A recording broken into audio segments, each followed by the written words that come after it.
الله أكبر الله أكبر الله أكبر لا إله إلا الله الله أكبر الله أكبر ولله الحمد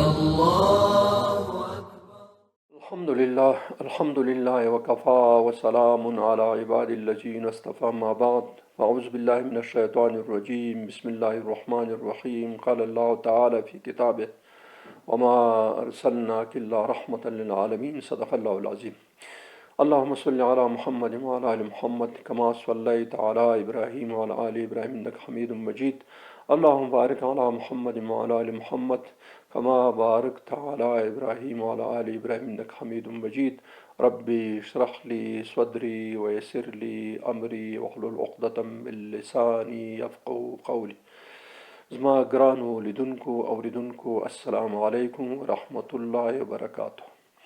د سیرت النبی صلی الله علیه وسلم د درسونو په سلسله کې مونږ 38 درسونه تر اوسه وړاندې کړل. نن ان شاء الله 19 درس وړاندې کوو چې دا د رسول الله صلی الله علیه وسلم د اولادونو او د هغه د ازواج مطهراتو په باره کې به ان شاء الله وي. دا د درس کې موږ د دوه د رسول الله صلی الله علیه وسلم اولادونه او ازواج مطهرات په ترتیب سره ان شاء الله چې په کوم ترتیب سره دوی په نکاح شوي دي په همغه ترتیب سره ان شاء الله موږ بیانوو. څه مخکې د سیرت په کتابونو کې درسونو کې موږ تقریبا ډیرو ته اشاره کړې، لکه خدیجة الکبرا چې رسول الله صلی الله علیه وسلم نکاح کړی، بیا حضرت سوده رضی الله عنها نکاح، بیا حضرت عایشه رضی الله عنها نکاح، موږ دا خبرې یا کړې، حضرت صفیه، حضرت جویره، حضرت ام میمونه، حضرت حفص صفیه.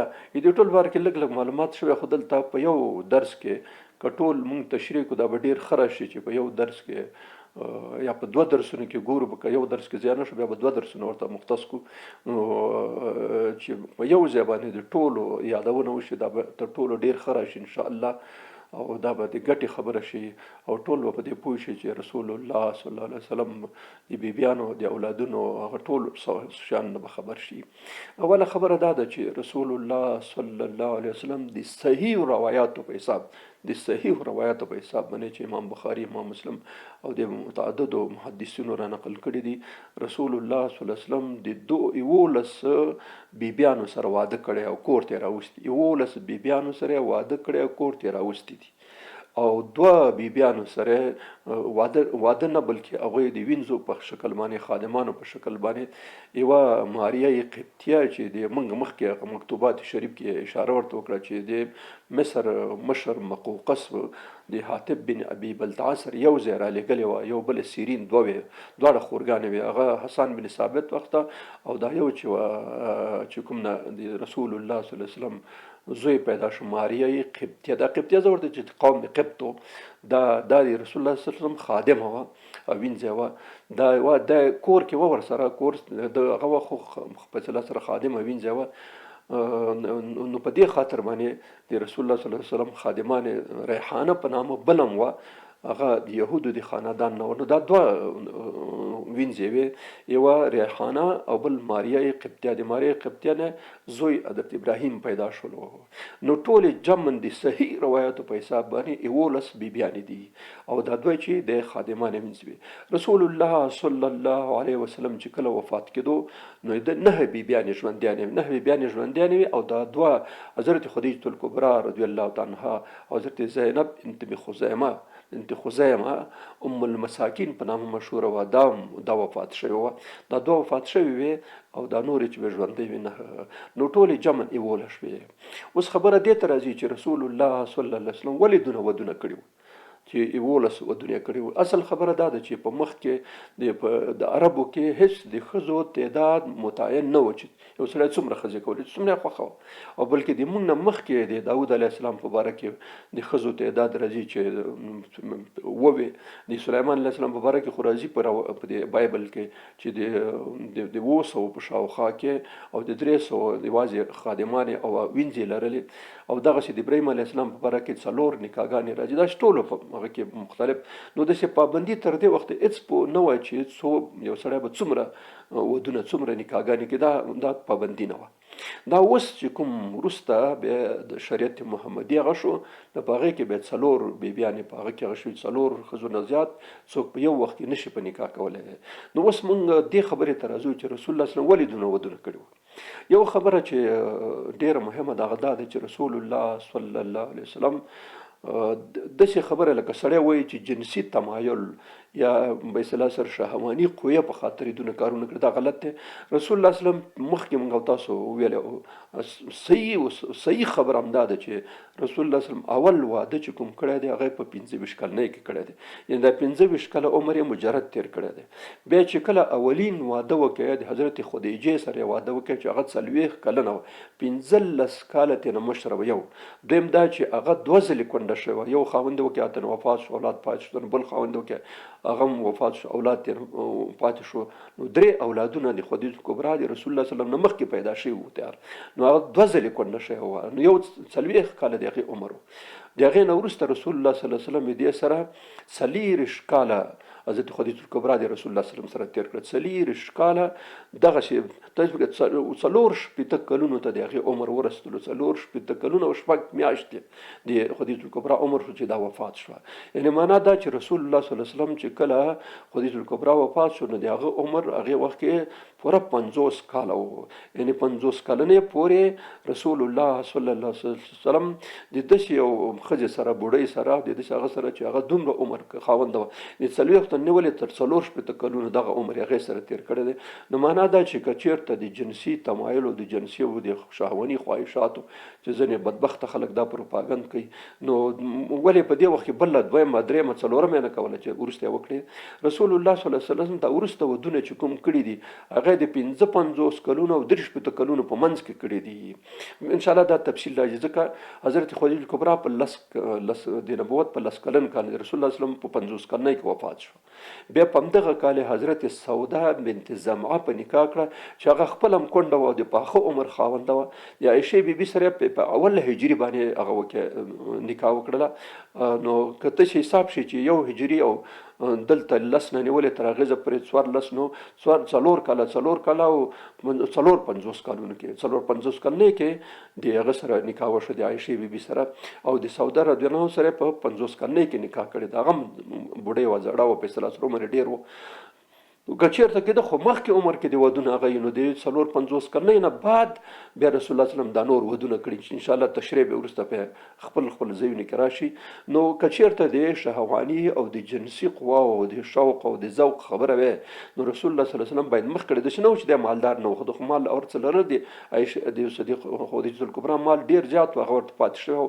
نو کېدای شي نکاح 1 2 3 کړی وی، خو دی ونه کړه ځکه هغې سره د صحیح البخاري کې د رسول الله صلی الله علیه وسلم نه حدیث دی چې په جنسي لحاظ باندې د ما ښځو ته چندیان هغه نشته دی، ضرورت نشته په جنسي لحاظ. دا خبره امام بخاري رحمت الله علیه نقل کړې ده چې په جنسي لحاظ ماته د ښځو ضرورت نشته چې زه اوس د دونه ورپسې هغه شم چې دونه ښځې د څه وکړم. نو یو خبره دا شوه.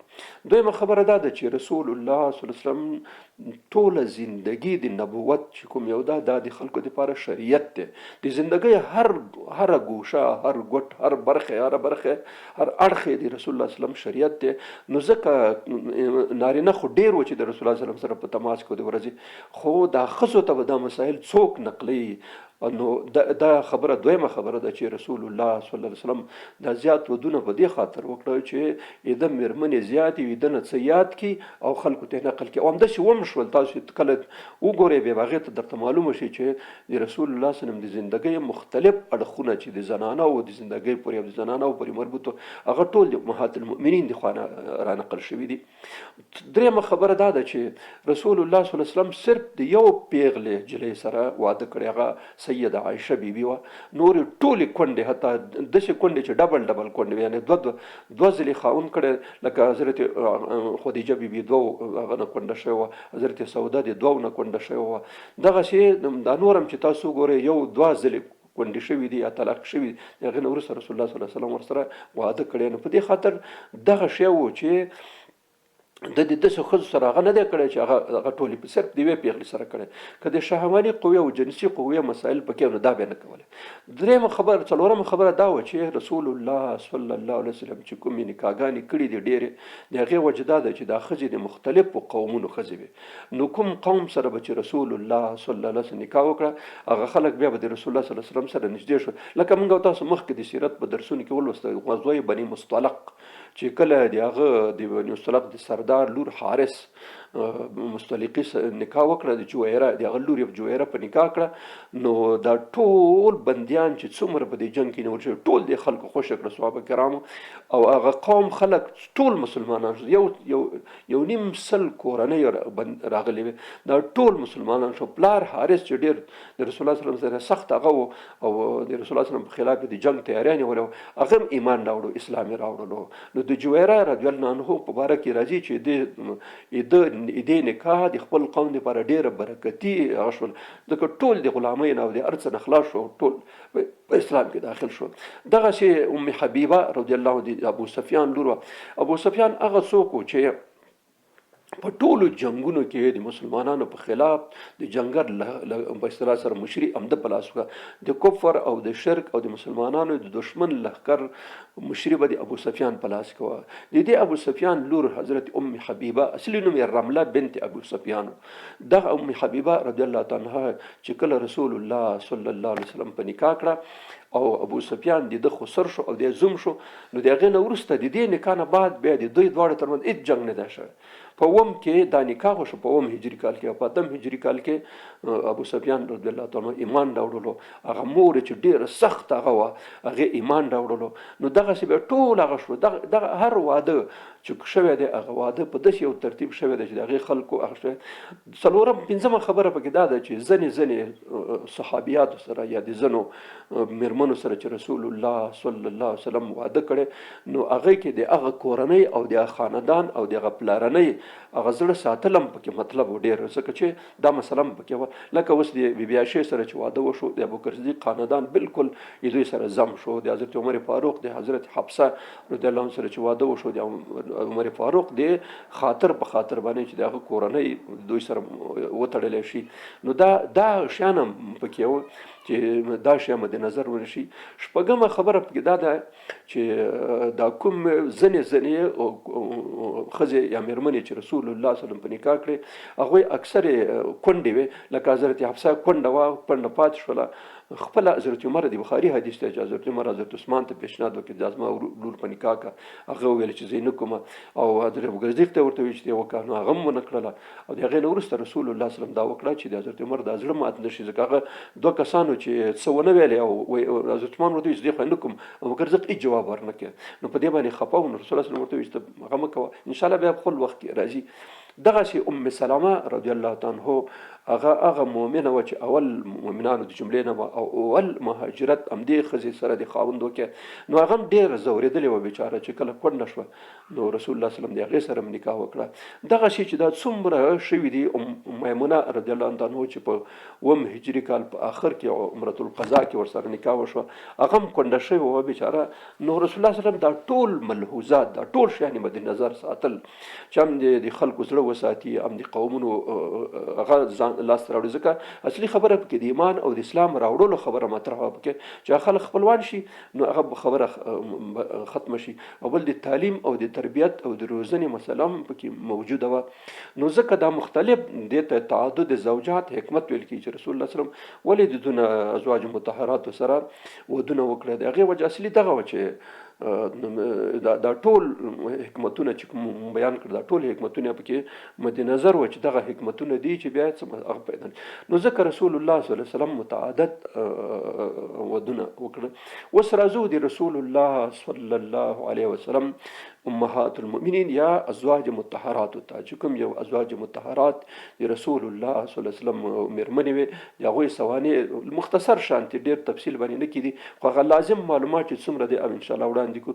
بیا به په آخر کې د رسول الله صلی الله علیه وسلم د زامنو او د لورګانو په باره کې که دې درس کې ګنجایش و خو صحیح ده که ګنجایش به کړو انشاءالله یو بل درس به بیا هم وکړو د همدې ازواج مطهرات او د رسول الله وسلم د اولادونو په باره کې، ځکه چې بیا که یو درس کې دا ټول گنجایش وکړو ډېر به مختصر شي، ځکه موږ درسونه معمولا 50 دقیقې 55 دقیقې یو ساعته پورې دې نه چې بیا زیات چې بیا څوک ورته نشي هغه کېدی، نو ځکه موږ دا درسونه داسې ترتیب کړي دي چې څوک ورته تنګ نشي او چې واوري. د ټولو نه اولین ځل چې رسول الله صلی الله علیه وسلم نکاح وکړه هغه د حضرت خدیجة الکبرى رضی الله تعالی عنها سره وکړه، چې مخکې خبره تېره شوه. رسول الله صلی الله علیه وسلم په دې وخت کې د 25 کلونو او د خدیجة الکبرى د تجارت کار رسول الله صلی الله علیه وسلم په غاړه و، ده به شام ته او نور منطقو ته د هغې تجارتي کاروانونه وړل راوړل او ګټه او تاوان به بیا سره کېدلو چې څه به یې کړي وو. نو رسول الله صلی الله علیه وسلم دې سره کار د تجارت شروع کړ، نو چې کله د هغې د رسول الله صلی الله علیه وسلم امانت او صداقت او دا شیان یې ولیده، نو بس خپله نفیسې په نامه باندې یو همزولي هغې ته وظیفه ورکړله چې ته دا هغه وکړه چې رسول الله صلی الله علیه وسلم سره زه ما خواهش دا دی ګر چې ټول سرداران پسې راتله، خو د رسول الله صلی الله علیه وسلم په دې خاطر خوا کې چې صادق امین دی. نو بس د 25 کلنۍ کې د رسول الله صلی الله علیه وسلم سره نکاح وشوه او دا په دې وخت کې 40 کلنه وه. په دې 40 کلنۍ کې دواړو واده وشوه. بیا رسول الله صلی الله علیه وسلم مستقل طور دې نه بعد حضرت خدیجة الکبرى په کور کې اوسېدلو، ځکه هلته تجارت مثلا و سامانونه عمل او د رسول الله صلی الله علیه وسلم داسې خاص کور زندګي هم نه وه. خدیجة الکبرى خو ډېر شتمنه او ډېره مالداره وه، د هغوی خپل کور ډېر ښایسته ښکلی کور و، ځان ته د تجارت ځای جدا و، د زندګۍ ځای جدا و، نو ځکه ورغی همغې سره رسول الله صلی الله علیه وسلم د همغې سره پس د دې نه اوسېدلو. نو د اولینه مېرمن دا وه. د رسول الله صلی الله علیه وسلم اولادونه حضرت قاسم رضی الله تعالی عنہ، بیا حضرت زینب رضی الله تعالی عنہ، د هغې نه وروسته او بیبي رقیه رضی الله تعالی عنها، او د هغې نه وروسته ام کلثوم، فاطمه الزهرا او یو زوی، ځینې دوه یادوي ځینې یو زوی دی چې عبدالله طیب او طاهر د نوم. په هر صورت دا خبره صحیح ده چې د دوه زامن د حضرت خدیجې نه پیدا شوي، یو قاسم چې مشر و او بل دویم عبدالله چې د هغې طاهر او طیب تخلص و. ځینې خلک بیا وایي چې نه طاهر بیل و طیب بیل و. په هر صورت یا دوه یا درې زامن و د دې نه پیدا شو. اخر کشرې لوري چې کوم هغه فاطمه الزهرا سلام الله علیها وه. څلور لورګانې، حضرت زینب، حضرت رقیه، حضرت ام کلثوم، حضرت فاطمه الزهرا، دا څلور لورګانې او دوه یا درې زامن چې قاسم او عبدالله یا طیب او طاهر. په هر صورت باندې صحیح روایت دا ده چې عبدالله زوی و، دا دوه نور نمونه و چې طاهر او طیب مور او پلار ورته دا نمونه اخیسته. نو جمعاً شپږ اولادونه د رسول الله صلی الله علیه وسلم د حضرت خدیجة الکبرى نه پیدا شوي. د رسول الله صلی الله علیه وسلم سره د تر 40 کاله او شپږ میاشتې تېرې کړې. دا هغه چې کوم یو په اصطلاح سره واده دا په 25 کلنۍ او 40 کلنۍ کې شو. بیا چې کله حضرت خدیجة الکبرى وفات کېده نو 4 کال او شپږ میاشتې د هغې عمر و، په دونه عمر کې دا وفات شوله. خدیجة الکبرى چې کله وفات شو نو په دې وخت کې د جنازې لمونځ نه و راغلی، ځکه احکام په مکه کې نه و راغلی، مدینه کې ډېر راغله. نو په هغې وخت کې دا بې جنازې په جنت المعلا د بیت الله شریف چې کوم برخه ده د شمالي طرف چې کوم د دلته یو غاټه هدیره د جنت المعلا ورته ویل کېږي.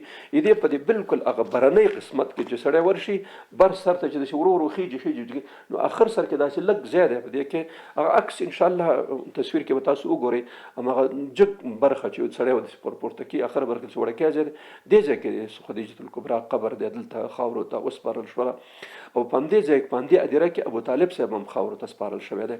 نو څه غټ هدیره ده دلته خاورو ته ورسپارل.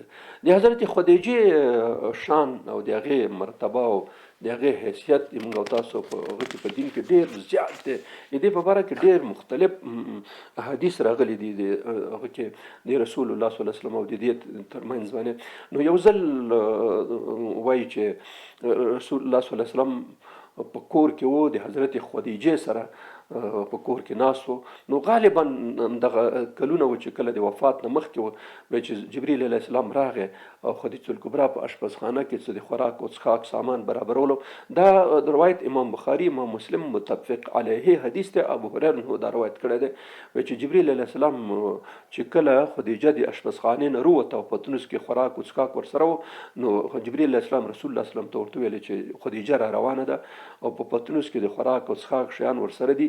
چې کله راغله د الله عز وجل د عظیم ذات او د صمد ذات د خانه د ته سلام ووایه او د ما د خانه سلام ورته ووایه. یعنی دواړو په دې باندې سلام کړی الله عز وجل او جبرئیل علیه السلام. دا علامه ابن کثیر لیکي چې دا مرتبه بل چاته حاصله نه ده چې الله عز وجل د خپله هغې د سلام راولېږي او جبرئیل علیه السلام دې سلام وایي. جبرئیل علیه السلام په نورو خلکو سلامونه ویلي خو د جبرئیل علیه الله عز وجل او د هغه سلام دا ډېر غټه خبره ده. نو یو افضلیت دا و چې الله عز وجل دې ته سلام راولېږلو او جبرئیل علیه السلام.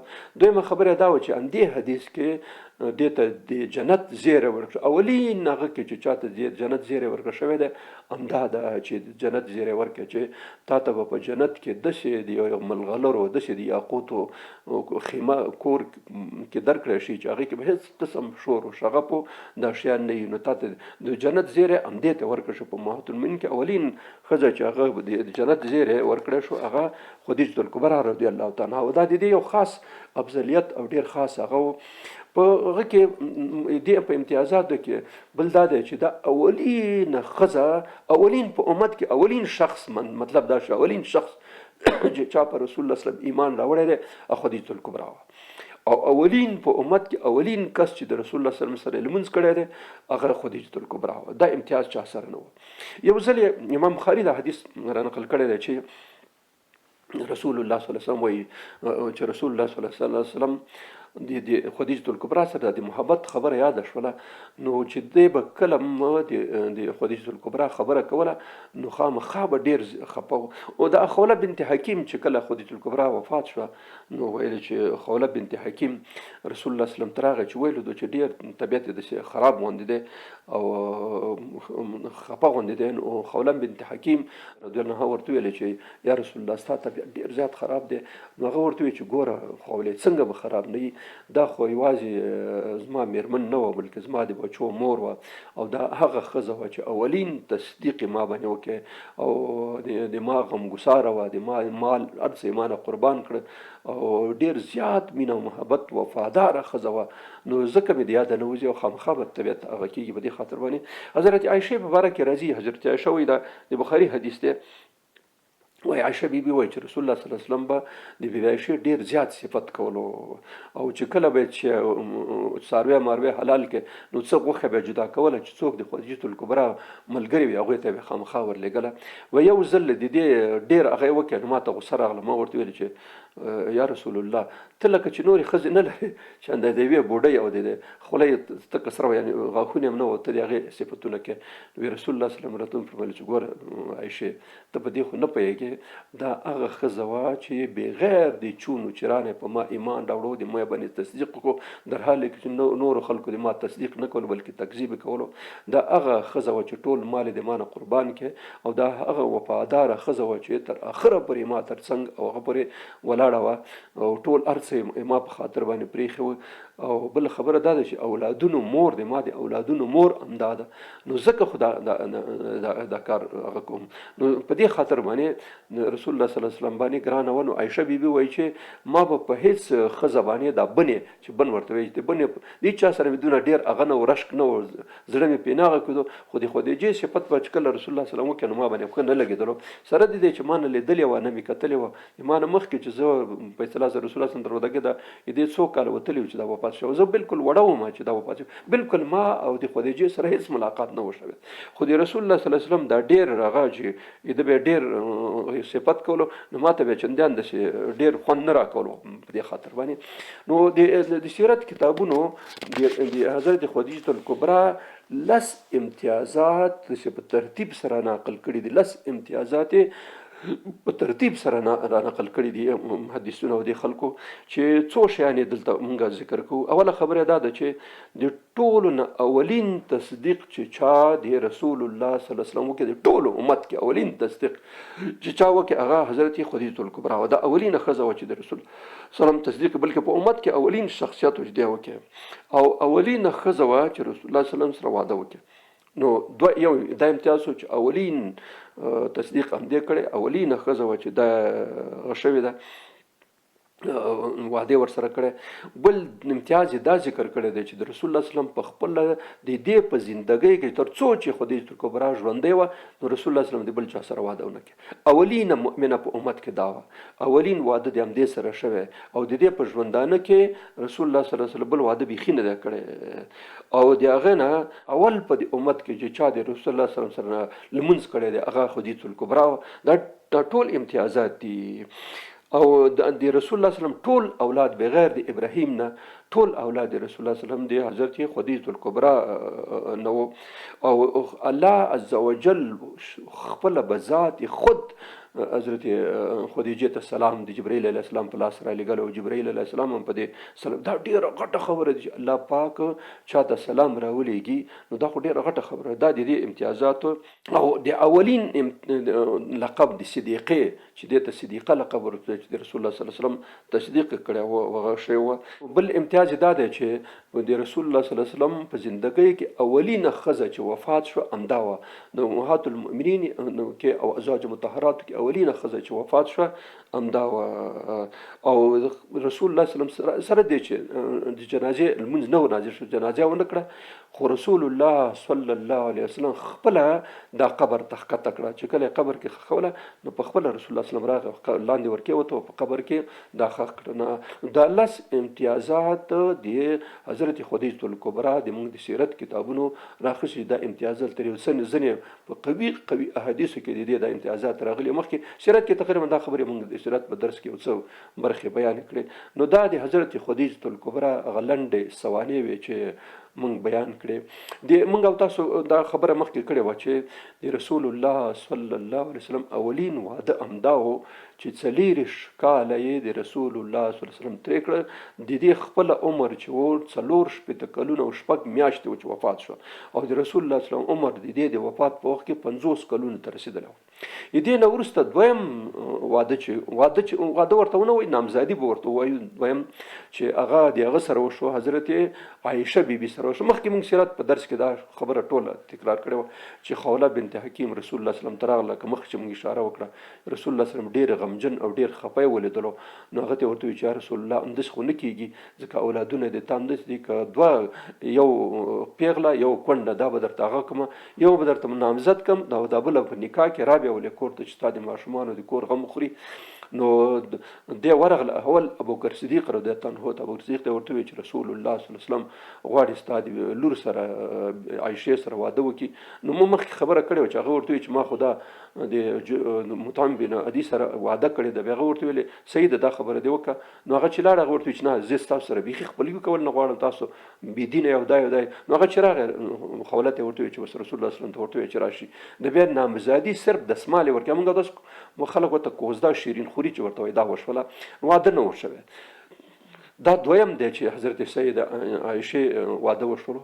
د سید عایشې حیثیت او هغه باید بیان کو. حضرت سیده بیبي عایشه د حضرت ابوبکر صدیق رضی الله تعالی عنه لور وه، او د دې نسب سلسله د ابوبکر صدیق په سلسله کې د رسول الله صلی الله علیه وسلم سره یو ځای کېږي، او د مور نسب چې ام رومان نومیږي، دې نسب هم د رسول الله صلی الله علیه وسلم سره یو ځای کېږي. نو په اصطلاح سره د دې دواړه طرفه نسب رسول الله صلی الله علیه وسلم ته رسېږي. دا چې کله پیدا شوه دې په باره کې صحیح روایت دا دی چې د رسول الله صلی الله علیه وسلم د نبوت په 5م کال باندې دا پیدا شوه. حضرت عایشه بیبي د نبوت په 5م کال باندې هغه وخت چې مسلمانانو په سخت تکلیف او مصیبت کې په دغه وخت کې سیده عایشه پیدا شوله. او چې کله دا په خبره پوه شوه، د بخاري کې حدیث دی چې زه کله په خبره پوه شم نو زما مور او پلار او کورنۍ مسلمانان و، نو ځکه مې د خلکو سره هغه چې و د اسلام هغه کې په کور کې او د اسلام په هغه کې مې مرکز کې مې ایمان یعنی سترګې خلاصې کړي د والته اوسېدلی چې دی د 6 کلونو و، 6 کلو یا د 7 کلونو و چې د رسول الله صلی الله علیه وسلم سره نامزادي وشو، نامزده شو ورسره. هغې نه وروسته موږ مخکې بیان وکړ چې د هجرت په اول کال باندې د رسول الله صلی الله علیه وسلم چې کله هجرت وکړي نو دې نه بعد څه لږ وخت بعد چې کله حجرات جوړ شو، د حجراتو د جوړېدو نه وروسته بیا د ابوبکر صدیق خاندان او د رسول الله صلی الله علیه وسلم خاندان چې په مکه کې پاتې و، هغې پسې حضرت زید بن حارثه ولېږلو او هغې راوسته. یعنې لږ بعد د رسول الله صلی الله علیه وسلم د هجرت نه بعد دی بیا مهاجر شو راغله. نو بیا وروسته چې کله عایشه بیبي راغله مهاجره شوه او اتاقونه هم جوړ شو، نو یو ځل ابوبکر صدیق رضی الله تعالی عنه رسول الله صلی الله علیه وسلم ته ویل چې یا رسول الله نو ته واده ولې نه کوې، عایشې سره ولې واده نه کوې؟ نو رسول الله صلی الله علیه وسلم ورته ویل چې ما سره خو هېڅ څه هم نشته، ځکه چې څه مې لرل هغه په مکه کې پاتې شو او دلته خو راسره یوه روپۍ هم نشته، زه په مهر کې څه ورکړم؟ نو وایي چې رسول الله صلی الله علیه وسلم ته حضرت ابوبکر صدیق 1500 درهمه ورکړه، تحفه او ډالۍ، ځکه هغه صدقه و هغه نه اخیستل چې دا واخله. نو چې کله یې ورکړه هغه بېرته ده ته ورکړه ابوبکر صدیق ته چې اوس دا نو واخله، دا د عایشې مهر شو. بیا نو د شوال په میاشت کې اول هجري کال د شوال په میاشت کې د بخاري شریف حدیث دا دی چې د رسول الله صلی الله علیه وسلم نکاح واده په اصطلاح سره هغه خو مخکې شوی وه، نو واده وشو او نکاح وشوله. نو د شوال په میاشت کې کور ته خپل حجرات چې کوم حجرات یې جوړ کړي وو هغه دوه اتاقونه، یو د حضرت سوده دپاره یو د عایشې بیبي سره، هغې ته یې راواده کړله. د عایشې بیبي اتاق چې کوم یو اتاق رسول الله صلی الله علیه وسلم ورکړی و هغه به 15 داسې دونه د سپیکر وکړئ لکه دا زه چې ناست یم داسې 3 یعنې 3 متره غالبا، ځکه چې 15 لاسه لیکلي دي چې 15 لاسه، نو 15 لاسه چې هغه کې نو بس 3 متره 2.5 متره دونه راځي. دیوالونه د خام خو او دروازه کې یو پټ دروازه او هېڅ وخت نه بندېدله، صرف یو کمبل یې ورته اچولی و په دې خوله کې چې هغې څوک ښکاره نه شي، او په سر یې چې و د اتاق په سر باندې د خرما ډډونه و، د هغې په سر باندې د شاخونه د خرما اچولي وو. اوس خو د خرما د شاخونه نه خو اوبه راتویږي، نو دې په خاطر چې اوبه راتویي نه شي په سر یې ورته یو کمبل اچولی وو چې دا کمبل یې په اصطلاح سره دا د اوبو مانیت وکړي لکه ټاټ غوندې داسې شی وو چې د باران او د اوبو هغه یې کولو. دا اتاق و او لاندې چې کوم یو صرف یوه بستره یې لرله او یو بالښت لرلو او یو توشک او دا شیان وو چې کوم یو 2 دانې مټکي د هغه دپاره د خرما او د هغه دپاره یو داسې جک غوندې شی و د هغه دپاره لکه موږ منګی معمولا ورته وایو، دا منګی ورسره و د اوبو دپاره، او یو داسې پیاله ورسره وه د هغه دپاره د اوبو د هغه دپاره، یو کاسه. دا شی د رسول الله صلی الله علیه وسلم د کور دغه سامانو. نو دا یو فرش او دا یو بستره او یو بالښت، یو 2 مټکي د خرما د ښودلو لپاره، یو منګی د هغه دپاره، د اوبو دپاره یو ګیلاس، یو کاسه، دغه ټول استی و نستی د حضرت عایشه او د رسول الله صلی الله علیه وسلم په دې اتاق کې دا شی و. نو دی دلته راوستله. د حضرت عایشې په باره کې امام مسلم، امام بخاري رحمت الله علیه دواړو احادیث را نقل کړي، جدا جدا متفق علیه نه دي بلکې جدا جدا الفاظ جدا دي. نو په بخاري کې چې کوم حدیث راغلی په هغې کې دا خبره راغلی چې الله عز وجل رسول الله صلی الله علیه وسلم ته د عایشې بیبي تصویر او عکس، لکه هغې وخت عکس نه و خو په هغې کې ورته وښودله او جبریل علیه السلام د وریښمو په دسمال کې راوړو، 2 ځلې رسول الله صلی الله علیه وسلم ته وړاندې کړی ورته داسې. رسول الله صلی الله علیه وسلم خپله فرمایي په بخاري کې چې کوم حدیث دی چې ما چې کله درته راوستو نو ما ته جبریل علیه السلام چې دا د په دنیا او آخرت کې دا ښځه ده، نو ما دا دسمالونه داسې خلاص کړه، ومې لیدل چې ودرې دې کې څه چې دا ښځه ده، نو چې ومې کتل همدا ته وې، تا شکل او تصویر پکې و، نو بس ما ویل که الله پاک همداسې فیصله کړي همداسې به وشي.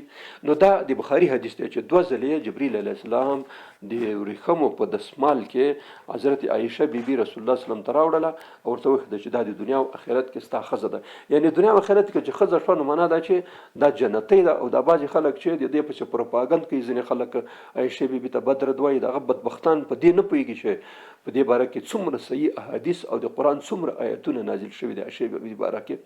نو دا یو امام مسلم رحمت الله علیه کوم حدیث را نقل کړی دی، په هغې کې بیا وایي چې رسول الله صلی الله علیه وسلم فرمایي چې جبریل علیه السلام د بیبي عایشې تصویر او عکس ما ته په وریښمینو دسمالونو کې راوړل، ما ته یې وویلې چې دا د هذا زوجي په دنیا وراسي، دا چې د هذه زوجته دا د تا ښځه ده په دنیا او په آخرت کې. نو ما چې کله دا دسمال خلاص کې نو ګورم چې عایشې هغه پکې نو مسلم کې 3 ځلې راغلي چې 3 ځلې جبرئیل علیه السلام دا هغه کړی. او بیا په دې روایت کې د مسلم په روایت کې دا خبر راغله ده چې دا د الله په حکم دی چې دې سره ورته نکاح کوي. نو ځکه بیا وروسته رسول الله صلی الله علیه وسلم دې سره نکاح وکړه. چې کله نکاح وشو هغه وشو نو بیا ویل چې او هغه ته خو 2 ځلې یا 3 ځلې ما ته په خوب کې ښودلی شوی چې دې سره به تا نکاح او د الله پاک حکم هم دا دی. نو د دې امتیاز هم دا دی چې د بی بی عایشې نکاح د رسول الله صلی الله علیه وسلم سره په دې هغه په استحساب شوی دی، الله د حکم په لحاظ باندې شوی ده. یو خبره لږ دلته تشریح کول پکار دي، هغه دا ده چې بی بی عایشه ولې رسول الله صلی الله علیه وسلم په دونه وړکتوب کې نکاح کړله. دې کې دوه خبرې ډېرې عمده دي. یو خبره پکې دا ده چې د ابوبکر صدیق رضی الله عنه چې د رسول الله صلی الله علیه وسلم تر ټولو ډېر نږدې ملګری او دوست و، د هغه د دلجویۍ په خاطر، د هغه د خوشحالۍ په خاطر، دا یو خبره ده. دویمه خبره دا ده چې حضرت عایشه ډېره زیاته ذهین او فتین او ډېره هغه وه، تیز فکر یې لرلو چې دا څه خبره به واورېده بس فکر هغه یاده کړې وه. نو الله عزوجل غوښتل چې ډېر احکام خو په مدینه کې نازل، په مکه کې خو صرف د عقایدو دا غټ عمده شیان چې کوم هغه نازل شوي د آخرت خبرې د رسالت او احکام اصلي په مدینه کې نازل شوي او شروع شوي دي. نو الله عزوجل غوښتل چې د رسول الله صلی الله علیه وسلم ام خاوندي ام استاذي او د رسول الله صلی الله علیه وسلم دا علم د ابتدا نه د ماشومتوب نه همداسې چې دا 9 کلونو شاوخوا کې وه چې دا په نکاح شوه، نو دغه کلونه باید همداسې ورسره شاګرد دی او دا ټول شیان یاد کې امت ته بیا کې.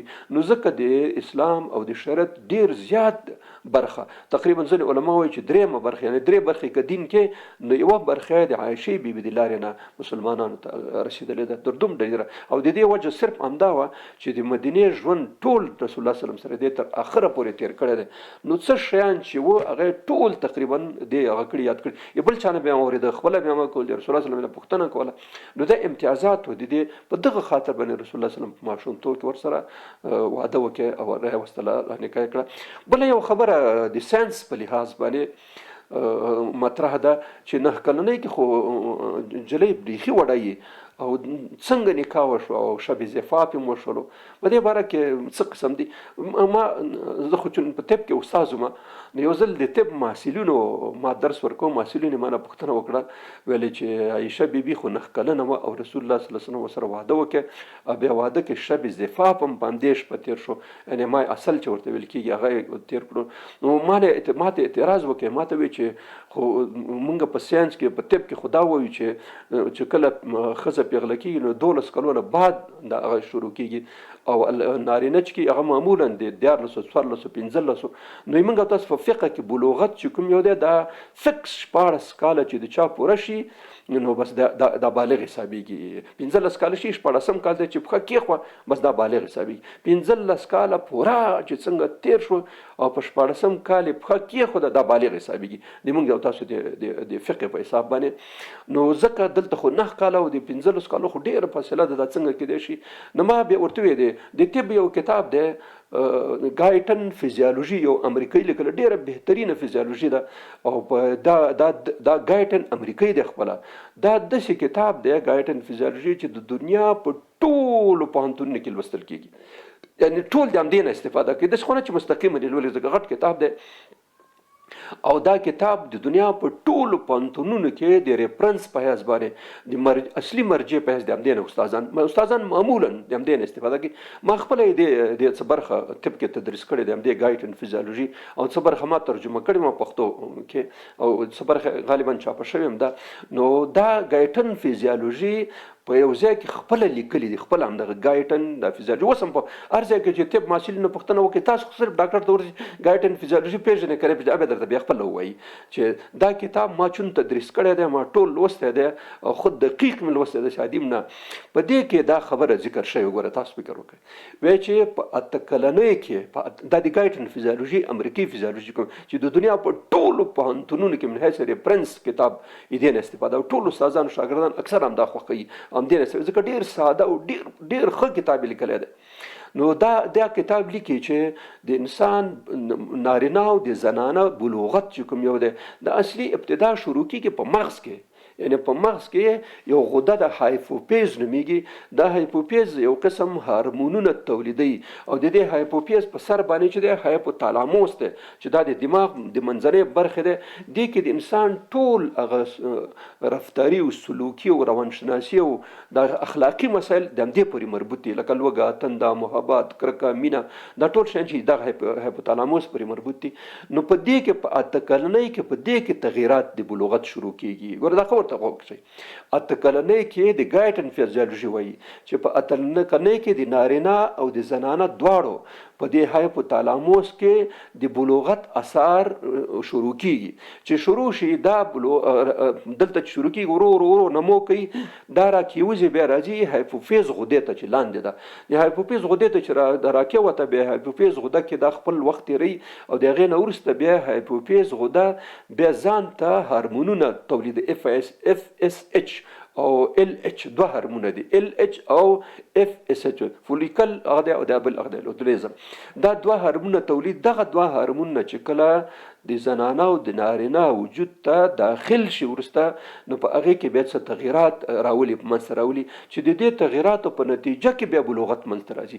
مثلا په نارینه کې هغه دا ده چې بروتونه راشنه شي، ورو ورو ګیره باندې راشي، د حنجره غټوالی پیدا کوي، د بدن اعضای غټوالی پیدا کوي، تنفس ورسره زیاتېږي، عضلات ورسره قوي کېږي، هډوکي ورسره قوي کېږي، او د وینو په کرویاتو کې تغییرات ورسره راځي زیاتېږي. دغه ټول تغییرات چې راځي دغه هارمون په وجه، خو دا اصلي کار په هایپوتالاموس د مغز په مرکزي برخه کې بیا راځي هایپوفیز غده. د هایپوفیز غده بیا وروسته دغه هارمونونه تولیده، هارمونونه ځي داخل د بدن ته، داخل د بدن کې بیا تغییرات راولي. زنانه او د نارینه په اعضاء او جنسي او د ټولو کې تغییرات راځي. نو بیا د زنانه چې دا دوه هارمونه هایپوفیز تولید کړي نو د هغې جنسي اعضاء ورسره غټواله پیدا کوي، د زنانه او د نارینه دواړه. او د دې سره خوا کې په زنانه کې سینې هغه چې کوم یو دی دا ورو ورو غټیږي، راجګیږي، او دغه شی په داخل د بدن کې ګیډه کې چې کوم رحم هغه د اولاد د اغذیه چې د اغذیه ورسره غټواله پیدا کی، اغذیه کې د مواد غذایی ذخیره کی. دا نور دې ته ضرورت نشته، صرف مطلب مې دا و چې د ځینې خلک اعتراض کوي چې بی بی عایشې سره په 9 کلنۍ کې واده وشو او په 9 کلنۍ کې دې سره شرط زفاف هم تیر شو، نو دا یو ظلم دی چې په داسې وخت کې دا اوس دا یو کیسه روانه ده. خو تاسو دا خبره ښه واورئ چې د ګایټن فیزیولوژي چې امریکایي لیکلې ده او د دنیا په ټولو پوهنتونونو کې د امریکا او بل چې څومره دي تر جاپان او تر روس او تر بل ځای پورې دې کتاب نه من حیث ریفرنس استفاده کیږي، استادان ته استفاده کوي، شاګردان ته استفاده کوي. دا هغه کتاب دی، دې کتاب دا خبره واقعه چې دا ما درته ویلې دا خبره پکې لیکلې ده.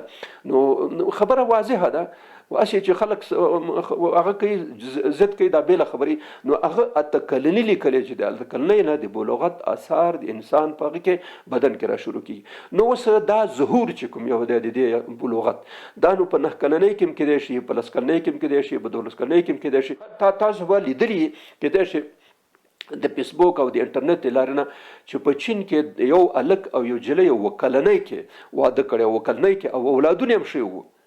نو که چېرته د رسول الله صلی الله علیه وسلم دا نکاح غلط دی، یو خلک پروپاګند کوي، نو د چین عکسونه خو ټوله دنیا کې نشر شو چې یو جلی او د الک دواړو تصویرونه ورکړي وو، دواړه وکلن وو او واده سره کړی وو، د دواړو اولاد هم پیدا شوی او دا ټوله دنیا میډیا په دې باندې خبره ده.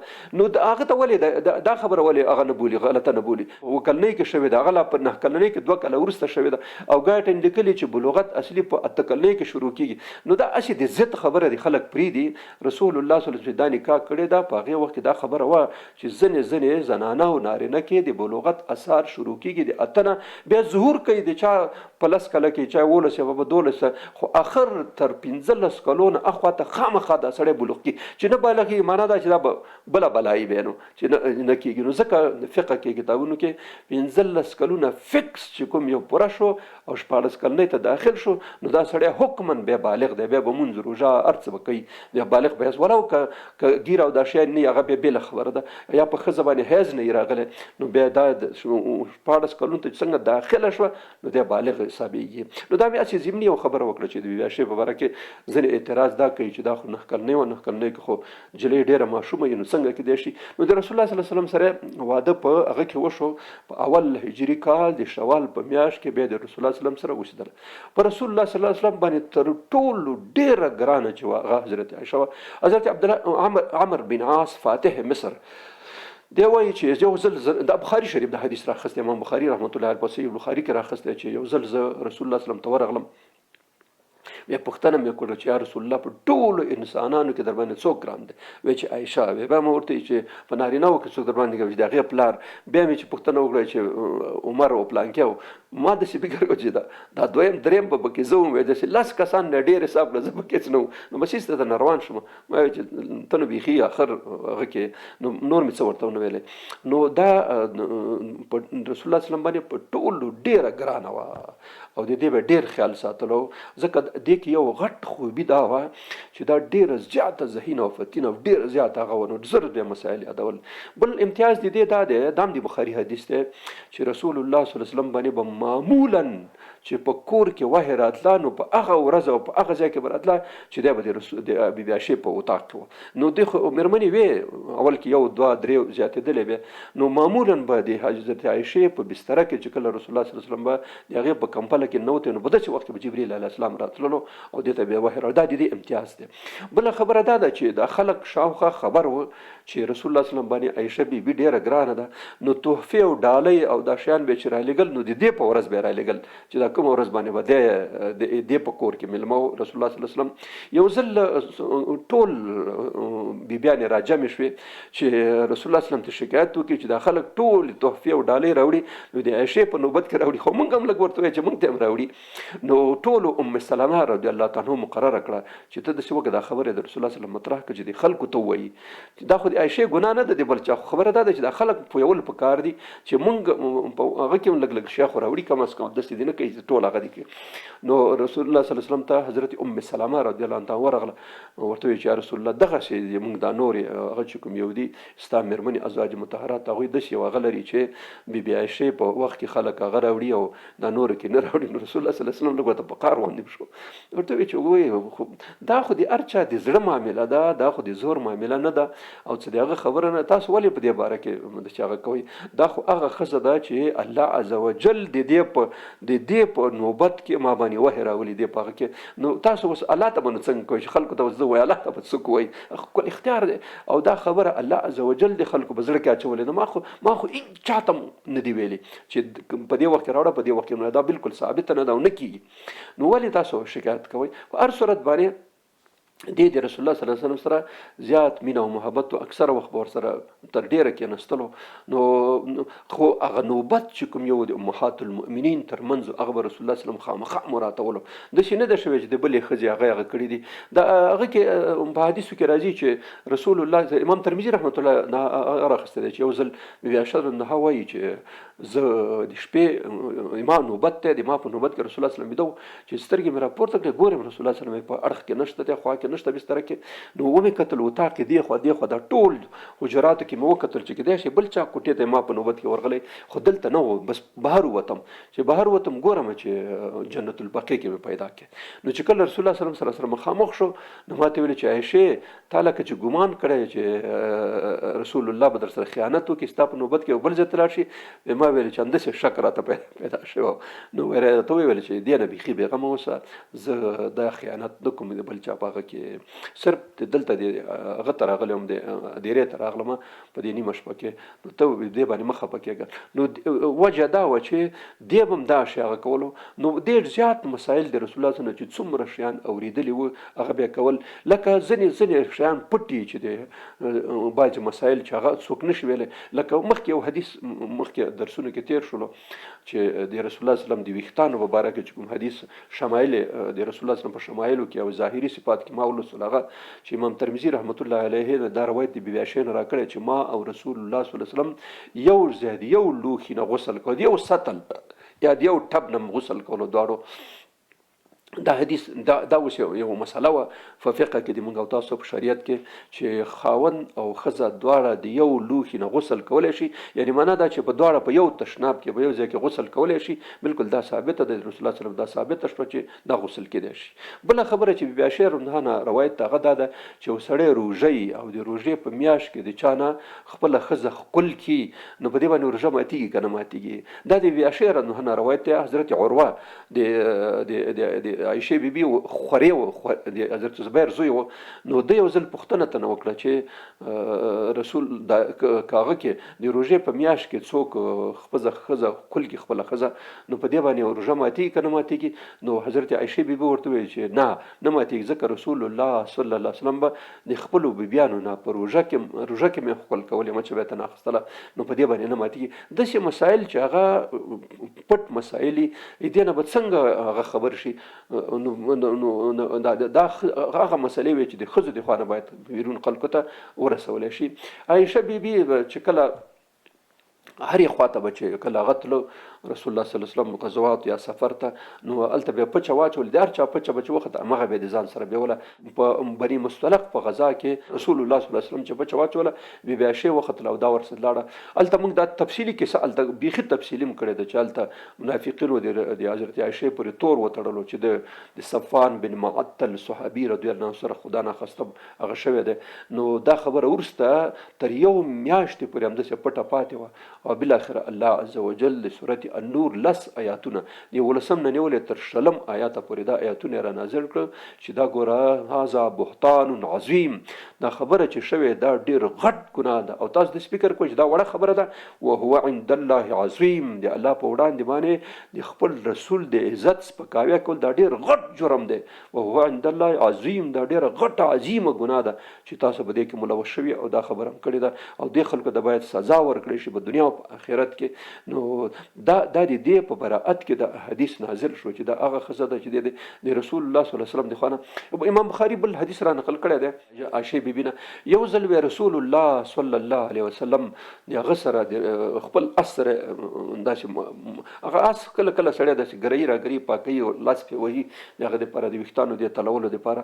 نو یو ځل دی وایي چې زه چې رسول الله صلی الله علیه وسلم مې ولیدلو چې دی ولاړ دی په د خپل اس باندې لاس وهي او د سره دحیه کلبي رضی الله تعالی عنه دی ولاړ دی. نو ما رسول الله صلی الله علیه وسلم وروسته پوښتنه وکړله، ویلې چې هغه دی یا رسول الله تا سره دحیه کلبي خبرې کړې تا ولیدلو؟ ویلې چې و مې ولیدو چې خو جبریل و او جبرایل په تا باندې سلام ویلې. دا یو روایت دی. او بل روایت عین البخاري کې راغلی دی چې یو ځل بیبي عایشې رسول الله صلی الله علیه وسلم د هغه سره په خبرو ولیدو دحیه کلبي سره. نو چې کله ولیدلو نو دې د ځان دې خواته کولو، نو رسول الله صلی الله علیه وسلم ورته وایي چې دا هذا جبرائیل یقرأ علیکم السلام، دا جبرائیل دی، دا دحیه کلبي نه دی او دا په تا باندې سلام وایي. نو حضرت عایشه بیبي ورته وایي چې ما په جواب کې ویل چې وعلیکم السلام ورحمت الله وبرکاته، ما هم سلام پرې واچول یا رسول الله د ما د خوا نه د باندې د ما د خوا نه هم سلام وایه. نو دغسې هغه وه. دې نه وروسته د هغه په سفر کې د حجة الوداع په سفر کې خو ټولې بیبیانې ورسره دا هم ورسره وه. نو کله چې رسول الله صلی الله علیه وسلم وفات کېدلو نو په دې وخت کې 3-4-5 ورځې خو د نوبت د امهات المؤمنین سره ساتلو چې هر یو به همغه نوبت به ساتلو، هغه سره بیا شپه چې کوم یو وه. خو چې کله مریضي زیاته شوله نو د یو دوشنبې په ورځ رسول الله صلی الله علیه وسلم وفات شو. دې نه مخکې دوشنبه باندې امهات المؤمنین ټول راټول کړه او ورته وویل، دا بخاري کې دا حدیث دی چې ورته وویل چې زه به بېګاره چا سره وم. نو دا امهات المؤمنین په دې پوه شو چې رسول الله صلی الله علیه وسلم معنا دا ده چې ما ته که اجازه تاسو راکړئ چې زه د عایشې سره باقي شپې ورځې تېرې کړم. نو د همغې دوشنبې په ورځ باندې رسول الله دا د بخاري حدیث دی وایي چې رسول الله صلی الله علیه وسلم دا مشوره چې وکړه بیا ټولو ښځو امهات المؤمنین ورته ویلې چې یا رسول الله چې تا چېرته خوښه عمل ته لاړ شه، د دې نه بعد چې څومره دې خوښه موږ نوبت هغه نه کوو. نو بیا رسول الله صلی الله علیه وسلم د حضرت عباس او د حضرت علي کرم الله وجهه په هغه باندې راغی د عایشې اتاق ته. همدلته به متباقي تر وفاته پورې د بیبي عایشې په هغه کې وفات شو. او کله چې رسول الله صلی الله علیه وسلم وفات کېدو د وفات نه لږ مخکې عبدالرحمن بن ابوبکر دی حضرت شي ورور دی راغی او مسواک په لاس کې نو رسول الله صلی الله علیه وسلم داسې ورته وکړه ما ورته وویل چې رسول الله مسواک درته راواخلم هغه اشاره وکړله ما مسواک راواخیست عبدالرحمن بن ابوبکر نه او په خپله خوله کې مې داسې لږ نرم کې بیا مې ورکړې رسول الله صلی الله علیه وسلم وویل نو آخرین لاړې د ما او د سره یو ځای شوې بیا کله چې رسول الله صلی الله علیه وسلم وفات شو د وفات په وخت کې د رسول الله صلی الله علیه وسلم سر مبارک د بی بی عایشې په دې سینه باندې پروت و په هغه کې پروت و او چې کله وفات شو د وفات نه بعد د حضرت بی بی عایشې په اتاق کې خښ شو او دا همغه ورځ وه چې کومه ورځ د دې نوبت و د نوبت ورځ هم همدا برابرې ده نو د دې په نوبت کې او د دې په اجره کې رسول الله صلی الله علیه وسلم دفن شو. اوس هم چې کوم ځای کې رسول الله صلی الله علیه وسلم مرقد مبارک دی دا د بی بی عایشې رضی الله عنها اتاق دی نو دا هغه امتیازات و چې بی بی عایشې رضی الله عنها لرل او د دې نه وروسته دا د ابوبکر صدیق زمانه هم تېره کړه بیا د حضرت عمر فاروق په زمانه کې مو حضرت عمر فاروق ډېر زیات خیال ساتلو د دې به ډېر زیات خلکو ته به تحفې ورکولې هغه به ورکول بیا چې فارس فتح شو د فارس په فتح کې یو داسې قطۍ په لاس ورغله مجاهدینو ته چې په هغې کې یو لاکټ یا په اصطلاح سره یو غاړکۍ وه چې هغه ټوله د ملغلرو نه جوړه شوې وه چې کله دا راغله حضرت عمر فاروق ته په خمس او په هغه کې نو حضرت عمر فاروق د صحابه کرامو سره مشوره وکړه چې دا غاړکۍ خو هر چاته نه رسېږي ځکه دا خو غاړکۍ ده نو که ستاسو ټول اجازه یې دا به زه عایشې رضی الله عنها ولېږم نو ټول اجازه ورکړي بالکل یې ولېږه او بل حضرت عمر فاروق په خپل وخت کې موږ د سیرت خلفای راشدین ما ویډیو کړی دی تیار هغې کې انشاءالله تاسو چې هغه شو وګورئ هغې کې دا خبره شته چې حضرت عمر فاروق په د خپل خلافت په وخت کې صحابه کرامو ته او امهات المؤمنینو ټولو ته د بدر غازیانو ته 15,000 درهمه کال مقرر کړ ټولو امهات المؤمنین ته هغه مقرر کړ 10,000 درهمه د کال مقرر کړ بی بی عایشې ته 12,000 مقرر کړ وایي چې دا د رسول الله صلی الله علیه وسلم تر ټولو محبوب ترینه میرمن و نو ځکه دې ته 12,000 او دا نورو ته 10,000 دغه چې بدر صحابیانو د ټول تیر ماشنو نو دې معاش تر ټولو جګ و دې نه جګ معاش د هیچ هم نه و د حضرت عایشې نه نو دغه بیا د حضرت عثمان په وخت کې دا موجوده و نو په دې زندګۍ کې د رسول الله صلی الله علیه وسلم د وفات نه بعد د خلکو د هدایت او د رشد او د تعلیم او د تدریس او د تربیه ډیر خیال ساتلو ځکه دا خو تر ټوله تاسو فکر وکړئ چې د دین درېمه برخه دین نقل شوی نو حدیث کې راځي چې کله به د صحابه کرام په منځ کې کوم مسله کې اختلاف پیدا شو نو ور برغلل ته دروازه ټکوله چې مور موږ سره داسې مسله پیدا شوې ده څنګه کې هغه به ورته ویل چې دا مسله داسې ده هغه په طب کې په فلسفه کې په حتی په ډیرو شیانو کې په ادب په دې ټولو شیانو باندې ډیره زیاته پوهېدله یعنی تقریبا په صحابه کې د امتیاز د عالمانو صحابه په جمله کې دا مراتب بلکې د زیاتو صحابه کرامو استاد تیره شوې ده نو د دین د علم په هغه کې دا تر ټولو ډیره زیاته هغه شوې ده دې په باره کې د وفات په باره کې صحیح روایت دا دی چې دا 6 کلونو په عمر کې په 58 هجری کال دی حضرت معاویه په خلافت کې د وفات شو په دې وخت کې حضرت سیدنا ابو هريره رضی الله عنه د مدینه والی و گورنر په اصطلاح سره نو هغه بیا جنازه وکړه او خپل د کوم وريرونه او هغه چې د هغه وريرونه د قبر تحقیق کړه او په جنت البقیع کې دا جنت البقیع چې مسجد نبی سره خوا کې د دې کې خخ شو تاسو د خیر عمره یا حج تلاړی چې څنګه د جنت البقیع په دروازه ورننوځي دلته د چار دیوالی خو نه د خو سي دیوالی غونډه د سم دیوال د سم دیوال د دې په منځ کې داسې چوتره غونډه سوپه غونډه ښکاری دې سوپې په منځ کې نه قبرونه دي ان دا نه خاني ده د شه دې خو دیوال د خو دیوال د منځ کې یو 2 3 4 5 شپږ اته نه ما سره اکشته ان شاء الله وبه ګوري هغه کې دا ټول قبرونه هغه معلومیږي نو دغه نه قبرونه چې کوم دا ټول امهات المؤمنین امدل تخښ شي یو خدیجه الکبرى سلام الله علیها هغه چې په مکه کې وفات شو هجرت لا نه وشو هغه التخښ شوی ده باقی دل تخښ شوی دي او بل حضرت میمونه مخکې موږ درس کې ویل چې حضرت میمونه په صرف نومي ځای کې چې کوم ځای کې واده شو هغه ځای کې وفات شو عمل ته قبر دی نو نه بیان دل تخښ شوی دي یو په مکه کې جنت الملا کې یو د صرف کې خښ شوی دی ولس بیان دا برابر شي نو د شپږ کلونو په عمر په 58 هجری کال کې دا وفات شو او په همدې جنت البقیع کې خاورو ته وسپارل شو. هیڅ اولاد ترې نه دی پاتې. دې کنیت چې ام عبدالله و، ام عبدالله ځکه ورته ویلی چې د دې خور خورې دا زبیر دی اوښې و، د زبیر نو ښځه چې وه حضرت اسما د ابي عایشې خور وه، د هغې زوی عبدالله بن زبیر امیر المؤمنین عبدالله بن زبیر رضی الله تعالی عنه چې کوم یو، نو چې کله هغه پیدا شو عبدالله بن زبیر، نو رسول الله صلی الله علیه وسلم د عایشې بیبي کنیت ام عبدالله کې خود او رسول الله صلی الله علیه وسلم دې ته حمیرا ویلې، حمیرا به ورته ویلې، عایش به ورته ویلې، کله کله عایش. دا بخاري کې کوم حدیث راغلی دی چې جبرئیل علیه السلام سره کله عایشه بیبي مخامخ شوه نو ورته ویلې چې یا عایش، ای عایشه دا هغه دی جبرائیل دی، نو عایش به ورته ویلې. او حمیرا هم راغلی دی په سیرت کتابونو کې او ځینې حدیث کتابونو کې د حمیرا لفظ راغلی دی، نو په دې نامه به یادوله. او صدیقه چې و د لقب و صدیقه د ابوبکر صدیق لور وه او صداقت هغه هم.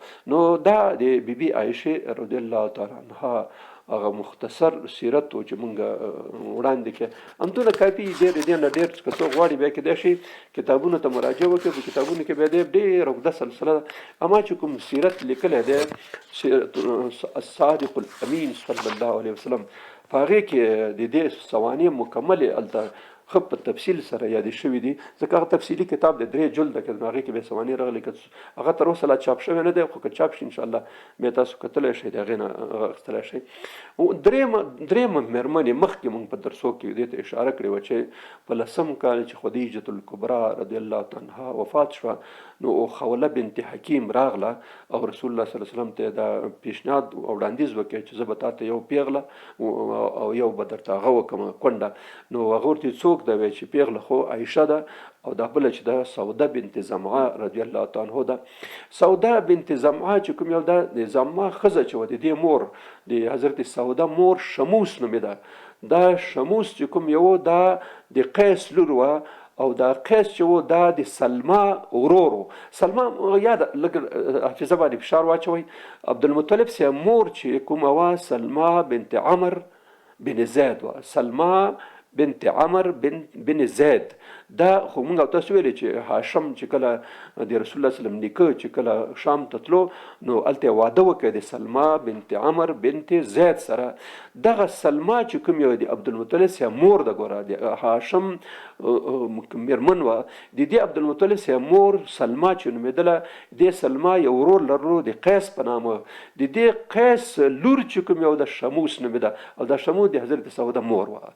نو دا حضرت سوده د اصل په اصل کې د مدینه د بني نجار د قبیله چې کوم یو د رسول الله صلی الله علیه وسلم ماماګانې وه. خو طبیعي خبره ده چې خپله سلما د بني نجار د رسول الله صلی الله علیه وسلم هغه چې د دې او د وريره وه، د ورور لورې وه، نو د وريره ده، ځکه د حضرت سوده نسب د رسول الله صلی الله علیه وسلم د مور د خوا نه د هغه سره ګډېږي، د رسول الله صلی الله علیه وسلم د نیکه سره ګډېږي، د عبدالمطلب سره. نو دا په اصل کې د مدینې خاندان د اغیزه و. نو سوده بنت زمعه چې کوم یو دا د اولینو مسلمانانو د جملې نه ده، په اولینو کې چې کوم یو مسلمانانو ایمان راوړی و هغې سره د مؤمنه شوی. د خاوند سکران نومېدلو، سکران د دې خاوند و چې مکه کې ورسره واده کړی و. بیا چې کله مشکلات راغله په مکه کې نو سکران رضی الله عنه د خپلې ښځې سره حضرت سوده بنت زمعه سره یو ځای حبشو ته هغه وکړي، حبشې ته هجرت وکړي. بیا موږ او تاسو که خیال موږ ویلي وو چې اول هجرت چې وشو هلته د هغه پیښه وشوله، د سوره نجم د سجدې خبره وشوه، نو مهاجر بیرته ټول راغله. نو سکران رضی الله عنه سره د خپلې بیبي بیرته راغی په داخل د مدینه کې اوسېدلو. څه وخت چې تیر شو غالبا داسې معلومیږي چې د 8 کال د نبوت به و چې بیبي سوده بنت زمعه خوب ولیدلو او د خوب کې دا ولیدل چې اوس سپوږمۍ راشي او د دې به د لمن کې را پریوزي. چې کله را پریوزي نو دا خوب خپل خاوند د سکران رضی الله عنه ته تیر کړ چې دغسې ما خوب لیدل سکرانه چې داسې سپوږمۍ راشي زما په هغه کې راولویږي په لمن کې. نو هغه ورته وویل چې د دې نه 2 خبرې ما ته ثابتې شوې، یو دا چې زه به وفات کېږم او بل دا ده چې د دې خوب نه داسې معلومیږي چې تا به رسول الله صلی الله علیه وسلم په نکاح کوي او امهات المؤمنین کې به ته داخلېږي، ځکه دا سپوږمۍ نه مطلب رسول الله صلی الله علیه وسلم دی. نو لږ ورځې بعد حضرت سکران رضی الله تعالی عنه مریض شو او بیا وفات شو.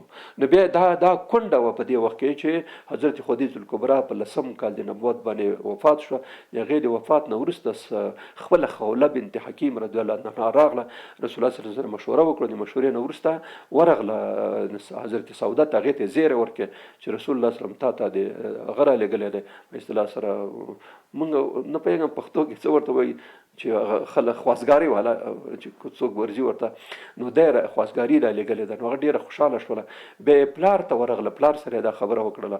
پلار یې بیا ورته ویلې چې د سوده څنګه زړه دی؟ چې هغه خو بیخي زړه دی. نو نه ما ته یې راولېږه زه ورسره خبرې وکړم.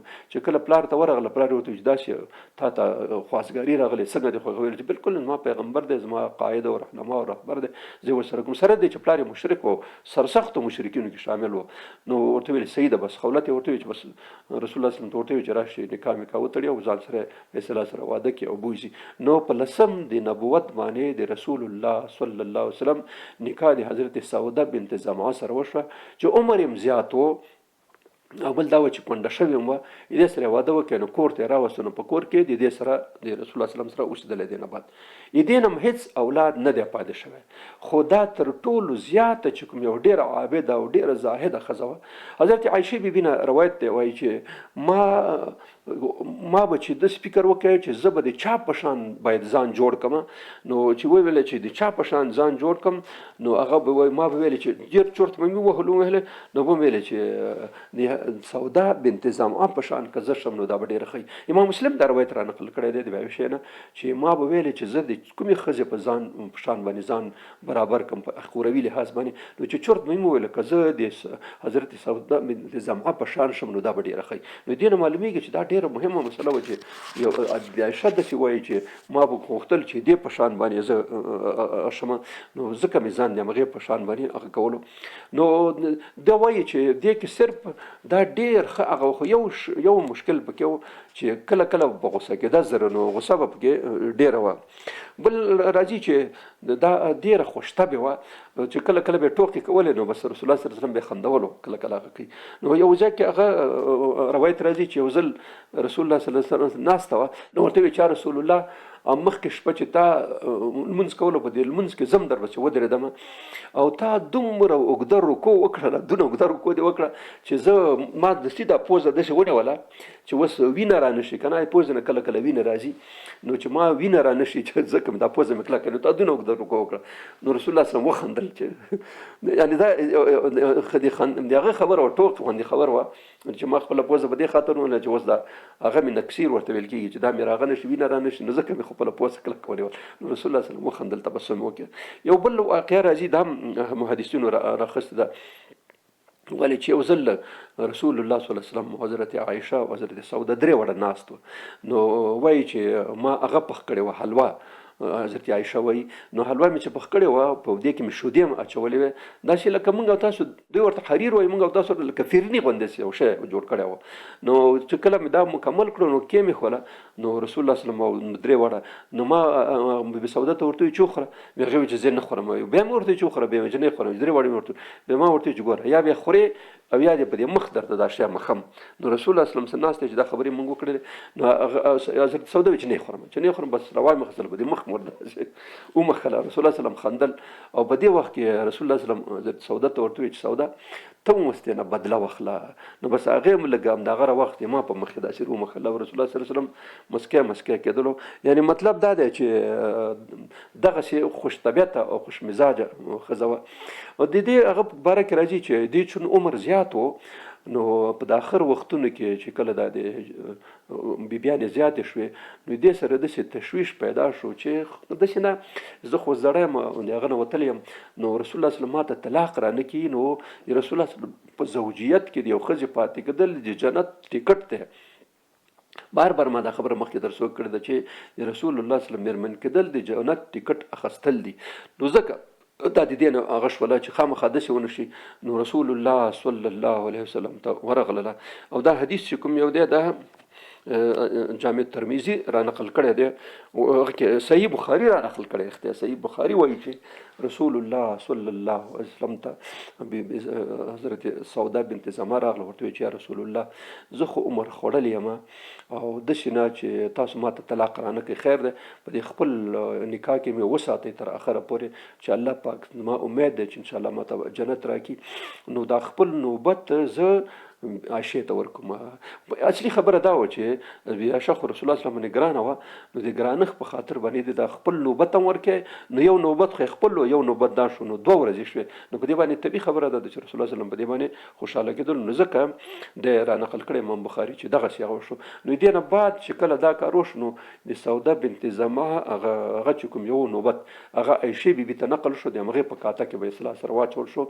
نو رسول الله صلی الله علیه وسلم 2 شپې دې سره تېرولې، د نور سره به یوه شپه تېروله. دا دغه او سخاوت کې دا دومره سخي وه چې دا څه به چې لرل هغه به ټول شیان خلکو ته ورکول. و یو ځل حضرت عمر فاروق ورته څه پیسې مېسې راولېږلې درهم، یو پوښتنه وکړه چې د کڅوړه کې چې دی، چې دا درهم دی، چې بس ټول ایسته ورکوي. او دې به خپله د خلکو جامې به ګنډلې، جامې به جوړولې، دا به کول، هغه پیسې به څه په لاس راغلې هغه به په خلکو باندې ویشلې. نو دونه سخاوت لرلو.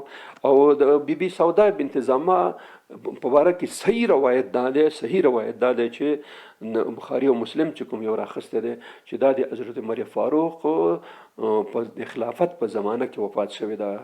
یو روایت دا دی چې دا په 450 هجري کې روایت شوی ده. دا روایت د بخاري او د مسلم په مقابل کې ضعیف دی. هغوی وایي چې حضرت سودا بنت زما د حضرت عمر فاروق په خلافت کې وفات شو او په جنت البقیع کې هلته خاورو ته وسپارلی شوه.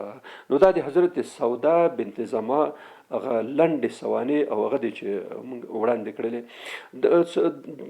4مه بیبي چې کوم یو ده، اول خو حضرت خدیجه الکبرا وه، دویمه چې وه حضرت عایشه بیبي وه، دریم حضرت سودا ده، 4مه چې د سیده حفصه د حضرت عمر فاروق لور ده. دا سیده حفصه چې کوم یو ده، دا د نبوت نه 15 کاله مخکې پیدا شوې ده.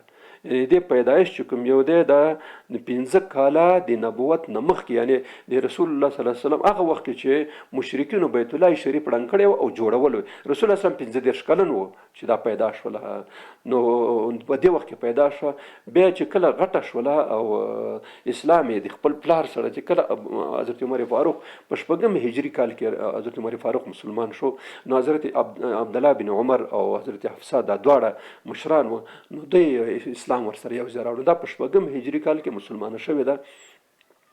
نو دې نه بعد د خنیس په نامه باندې یو صحابي و، د خنیس رضی الله عنه سره په 8 هجري کال کې، غالبا 8 یا 9 هجري کال کې و نبوي کال کې وبخې ډېر په نبوي کال کې دې واده وشو د حضرت خنیس سره. او حضرت خنیس چې کوم یو دا ښه تکړه مجاهد سړی و.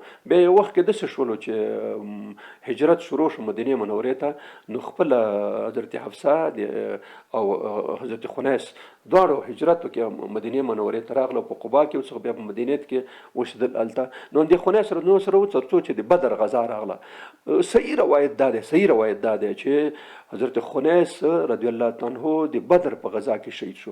ګرچې ځینې روایت دا دی چې د احد په غزا کې شهید شوی دی، خو صحیح روایت دا دی چې دا د بدر په غزا کې شهید شو. د بدر د غزا نه وروسته دا بیا کونډه شوله. چې کله کونډه شوله، نو دا هم په هغو ښځو کې راځي چې خط و کتابت یې دی یاد و او قرآن عظیم شان یې ټول یاد کړی و. دا څومره چې نازلېدو قرآن شریف دې به روزانه یادولو. یعنې دا یو د هغه صحابیاتو نه ده چې قرآن عظیم شان یې حفظ کړی و ټول. دې به همیشه د علم او دغه او په خط و کتابت هم پوهېدله. او ځینې سیرت کتابونه لیکلي چې دا ډېره فصیح ژبې خاوند و، داسې فصاحت یې لرلو، ډېره فصیحه ښځه وه. نو دا د دې په سوانو کې راځي چې کله خنیس رضی الله عنه شهید شو، نو بیا د عدت د تېرېدو نه وروسته حضرت عمر فاروق حضرت عثمان ته وویل، دا د بخاري حدیث دی چې حضرت عثمان ته ورته وویل چې زما لور خو کونډه شوې او ستا بیبیم د رسول الله صلی الله علیه وسلم لور حضرت رقیه په دې وخت کې وفات شوې وه، هغه د بدر په فتح په وخت کې وفات شوله. نو تا وفات شوې، ته تیار راسې بې واده یې، بل واده نه لرې، نو راشه همدا وکړه. هغه راته وویل چې نه، اوس هغه ډېر زیات خفه و د بیبي رقیه په مرګ باندې. نو ویل چې اوس مې طبیعت نکاح ته نه کېږي، اوس دی. نو ځکه جواب یې ورکړ ورکړې.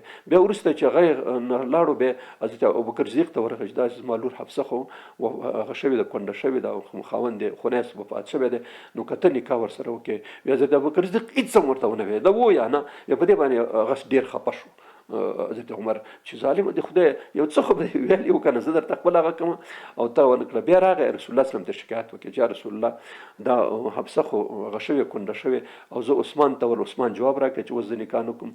ابوبکر ته ول ابوبکر ما ته نه ویلی شي. نو راغی رسول الله شکایت. نو رسول الله سلم ورته ویل چې عمره ورخطا کېږه ما د حفصې سره به داسې څوک نکاح وکړي چې د ابوبکر او د عمر نه و د ابوبکر او د عثمان نه به بهتر وي، او د عثمان سره به داسې څوک په نکاح شي چې هغه به د حفصې نه بهتر وي.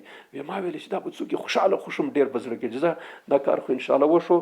د حفصې دپاره خاوند خو پیشګویي وکړه رسول الله صلی دا خبره وکړي دا به کېږي. نو بس ډېر خوشحاله شوم.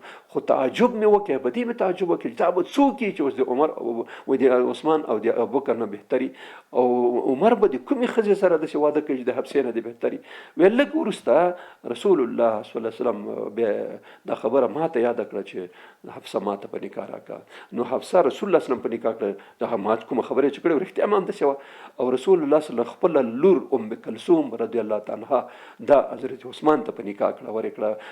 دا نکاح نو په 3 کال د هجرت کې شوې ده. په 3 هجري کال کې د حضرت حفصې رضی الله عنها سره بیا دا نکاح وشوله. او دې نه وروسته بیا حفصه د رسول الله صلی الله علیه وسلم په هغه کې په کورونو کې اوسېدله. نو دا دلته اوس څو شولې؟ حضرت خدیجه خو وفات شوې وه، حضرت سوده په کور کې وه، حضرت عایشه په کور کې وه، او د حضرت عایشې نه وروسته حفصه راغله. نو د حفصې په باره کې یو روایت راځي، عایشه وایي چې یو ځلې مونږ او دوی دواړه په هغه کې په سفر کې د رسول الله صلی الله علیه وسلم سره یو ځای وو. نو رسول الله صلی الله علیه وسلم چې کله تللو، دا د بخاري حدیث دی، وایي چې رسول الله صلی الله علیه وسلم چې کله سفر نه دې خواته تللو نو د بیاشې د اوښ خواته اوښ نږدې ولاړو، په منځ کې به هغه په اوښ باندې په کجاوه کې سپره وه. نو رسول الله صلی الله علیه وسلم بخوا کې ورسره روان او خبرې به سره وکړې، ګپ شپ به سره وشتو. چې هلته ورسېدو چې واپسې کې راتلو نو حضرت حفصې ما ته ویلې چې داسې به وکړو دا اوښان به سره بدل کړو، ته دې ما اوښ کې سوره شه زه به تا وکړم. عایشې ویلې صحیح ده څه مشکل نشته. نو بي عایشه زما په هغه کې سوره شوله، دا هغه کې اوښ باندې او زه د هغې په هغه کې سوره شوم. نو بي عایشه وایي چې زه خو دې په دې نه وم پوهېږم چې اوس مسله څه ده. نو رسول الله صلی الله علیه وسلم چې وکتل هغه د بي عایشې په اوښ سره اوښ باندې خو بل څوک سره وه، دی ورنږدې شو، خبرې سره شروع کړې. یو ځای ته چې ورسېدو راښکته شو، چې راښکته شو کېناستو، نو رسول الله صلی الله علیه وسلم د همغې سره همالته په خبرو باندې بوخت شو چې هغه راکېوته. نو وویل چې دا خو حفصه ده. نو ما د خپل پښې په هغه کې داسې وښو کې نه ناستې چې الله یو لړم یا مار را پیدا کړي چې ما وچې چې زما محبوب چې کوم یو دی اوس د بل چا سره خبرې کوي، زه ورسره خبرې نشم کولی. دا هغه ضمني خبرې دا هغه ترمنځ کله کله هغه راځي. نو ویلې بې حفصه چې کوم یو دا ډېره بحیا ښځه وه. نو د حدیثو کې هغه راغلی دی مصنف عبدالرزاق، یو مصنف ابن ابي شیبه، یو مصنف عبدالرزاق. دا عبدالرزاق رحمت الله علیه دام د امام بخاري او د امام مسلم او د دوی د استادانو په هغه کې راځي، مشهور امام تیر شوی د حدیثو. نو د مصنف ابن ابي شیبه ډېر غټ کتاب، تقریبا 30,000 روایت په دې کې راغلي دي. دې کتاب کې دا هغه راغلی روایت راغلی ده چې یو ځل حضرت عمر فاروق د خپل هغه په خلافت په وخت کې په دې هغه کې تېرېدلو په کوڅه کې چې یو ښځه پاس ناسته ده او داسې غمزدلې هغه سوز نه ډک شعرونه وایي. نو رسول الله حضرت عمر چې دا خبرې واورېد نو راغی حضرت حفصه ته ورغی، د رسول الله صلی الله علیه وسلم بیبي ته هغې وخت رسول الله صلی الله علیه وسلم وفات شوی و، د حضرت عمر خلافت و. نو دې ته چې ورغی ورته وویلې چې هغه دی لورې زه یو پوښتنه کوم، خو دا پوښتنه ماته واضحه وایې. نو ورته ویل چې صحیح ده پلار ووایه څه خبره ده. ویل چې یو ښځه د خاوند نه بغیر څومره ګزاره کولی شي. حضرت حفصې دا سر داسې ټیټ واچولو. نو حضرت عمر ورته ویل چې ګوره لورې دا خو د شریعت مسله ده، په شریعت کې هغه نشته، حیا نشته چې سړی باید دا بیان وکړي. نو ویل هغې په خولې ونه ویلې، داسې اشاره یې راته وکړه چې داسې ویلې 3 بیا داسې کړی چې 4 یا 3 یا 4 میاشتې یو ښځه د خاوند نه بغیر هغه کولی شي، صبر کولی شي. نو بیا خامخا بیا زړه کې خفګان او دا پیدا کېږي. نو حضرت عمر په همدې خاطر باندې ټولو والیانو ته او د خلکو ته هغه ولېږلو چې تاسو پس د دې نه هغه کوئ، مجاهدینو دپاره د غازیانو دپاره چې کوم یو دی بس دا 4 میاشتې به هغه وخت به بیا به رخصتېږي، رخصتۍ ته به ځي، ځکه چې دی نه ډېر هغه پیدا کېږي، مشکلات پیدا کېږي. نو ښه خبره ده 4 میاشتې چا کوم مجاهد او هغه تېرې کړې نو بیا دې لاړ شي. وایي چې رسول الله صلی الله علیه وسلم د خپل ژوندانه کې چې کوم شیانو باندې قرآن عظیم شان لیکل شوی و، یا په تیږو باندې یا په تختو باندې یا په پاڼو باندې یا په پوستکو باندې، د ټول مکمل سپارلی و حضرت حفصه ته. دا روایت شته په سیرت کتابونو کې راغلی چې هغه قرآن عظیم شان چې د رسول الله صلی الله علیه وسلم په وخت کې په مختلفو شیانو لیکل شوی و خلکو، نو دی وسپارلو هغه ته حضرت حفصه ته ورکړې. او بیا بله خبره دا ده چې حضرت ابوبکر صدیق په خپل وخت کې قرآن عظیم شان ولیکلو دی. حضرت زید بن ثابت په هغه باندې ټول قرآن شریف را جمع کړي. دا و چې کوم قرآن عظیم شان مونږ سره دی دغه مذهب حضرت زید بن ثابت را جمع کړي د مختلفو قرآن عظیم شانونه. او بیا دا قرآن شریف د ابوبکر صدیق سره چې هغه وفات شو، د حضرت عمر سره، حضرت عمر چې کله زخمی شو نو دا قرآن عظیم شان ورکړي خپل لور ته ام المؤمنین حضرت حفصه رضی الله تعالی عنها ته چې دا د سره وساته. بیا د حضرت عثمان په وخت کې د قرائت په باره کې اختلاف راغی. قرائتونه یو به یو قسم هر چا لهجه پر د موږ پښتانه یو منطقې بل منطقې په داسې خبرې سره د پکتیاوالو او د وزیرستان د خلکو په خبر باندې چې یو ساعت سره کېنه به 2 خبرې هم سړی نه پوهېږي. نو داسې لهجه کې فرق و د یو منطقې. نو قرآن عظیم شان به هر چا په خپل لهجه لوستلو. نو په دې وخت کې هغه چې کوم دی حذیفه بن یمان صاحب سر رسول الله صلی الله علیه وسلم دا راغی، د اختلافات ولیدل چې په منځ کې به یو مخ یو قسم به ویل بل بل قسم ویل. نو حضرت عثمان ته راغی چې امیر المؤمنین دغه یو مشکل پیدا شوی، داسې نه چې دا قرائت اختلاف بالاخره د امت لپاره یو مصیبت شي. نو ته داسې وکړه چې هغه قرآن عظیم شان چې د حضرت حفصه سره دی هغه راواخله او په اصطلاح سره د هغې نه کاپیانې وباسه او دا کاپیانې به خلکو ته ولېږه. نو همداسې وکړه حضرت عثمان صاحب، هغه قرآن شریف چې دی حضرت حفصه سره هغه یې راواخیستو، هغې نه کاپیانې او ټولو ولایتونو ته ولېږل. او بیا امر وکړي چې څومره قرآن شریفونه خلکو سره شته هغه ټول وسوځوئ او بس هغه ختم کړي. او دغه قرآن شریف ټول کې چې ټول په یو قرائت باندې شي، نو ځکه اوس امت ټول همدا یو قرآن شریف نه همدا یو قرآن شریف په قرائت کوي. دې نه وروسته د حضرت د معاویه رضی الله عنه په وخت کې 45 هجري کال کې چې کله ورسول حضرت حفصه رضی الله تعالی عنها د 80 کالو په عمر کې په مدینه منوره کې وفات شو. او تر اخره پورې د رسول الله صلی الله علیه وسلم د وفات نه د مدینې نه بیخي ونه وتله، همدلته اوسېدله. کله به حج ته کتله نو نور به همدلته معمولا همدلته اوسېدله، به بیرون نه وتله، همدا ځای و همدلته به پاتې شوه. نو د 80 کالونو په عمر باندې دا په مدینه کې وفات شوه. او د امیر معاویه د خلافت وختو د مدینې والی چې کوم مروان بن حکم په دې وخت کې والی و، نو هغه په اصطلاح سره جنازه وکړه. بیا د دې خپل ورونه چې کوم یو دا ورونه راغله او د قبر ته ښکته کړه، او قبر کې هغه ته سلاسل قبر ته په جنت البقیع کې هماغه ځای کې چې کوم ځای کې د سیده بیبي عایشه او د نورو امهات المؤمنین قبرونه په همغې ځای کې بیا هم خاورو ته وسپارلی شوه.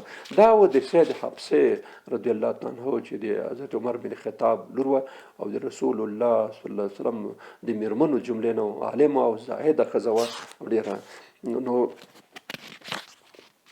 یو بل امهات المؤمنین کې بله ښځه هغه زینب بنت خزیمه رضی الله تعالی عنها وه چې دا د رسول الله صلی الله علیه وسلم نه د نبوت نه 14 کاله مخکې پیدا شوه.